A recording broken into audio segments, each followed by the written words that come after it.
Hi everyone. I hope each one of you doing fine and staying safe. It's TGIF.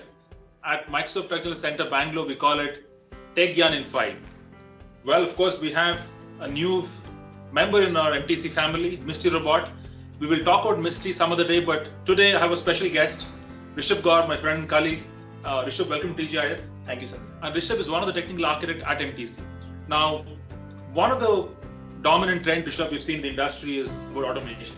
Now, I know you host customer every single day. Now, there's a term that Gartner called recently, and they called it as part of 2020 and beyond trend. They call it hyper-automation. Now, can you help us understand what is hyper-automation? So, Sandeep, traditional RPA or robotic process automation has been around for a significant amount of time. Now, what RPA in its traditional way was, it was an amalgamation of bots which were trying to mimic human actions. So what we are trying to see in that scenario was, it was very much rule-based. It was driven by structured data. And what we have seen, what has changed in the recent times is with the advancement of technology and cloud technologies coming in, and Gartner called this hyper-automation, Forrester called this digital process automation, IDC calls it as intelligent process automation.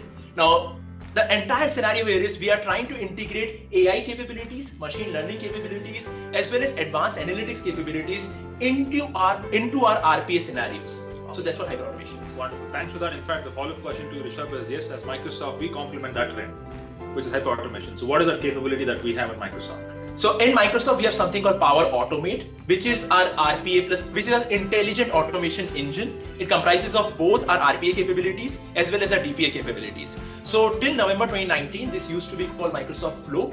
And that was the DPA engine. So anything that has a backend API, or if it has a HTTP endpoint, we can connect to that using Microsoft Flow. Now, what we realized was that there was a requirement of a RPA engine, because a lot of organizations today we see when we talk to them, we realize that they have a lot of those traditional legacy applications, those in-siloed systems having typical wireframe or Win32 applications. Yeah. Now, for those requirements, they do not have a HTTP endpoint. They do not have an API sitting behind the scenes. So for those reasons, you need to have an RPA engine. And within Microsoft Power Automate, we call it Power Automate Desktop, which has both the web-based automation as well as a desktop-based automation engine right within.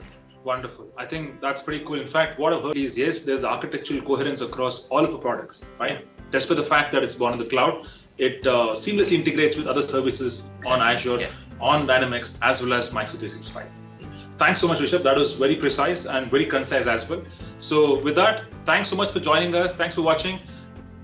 Happy weekend and happy learning.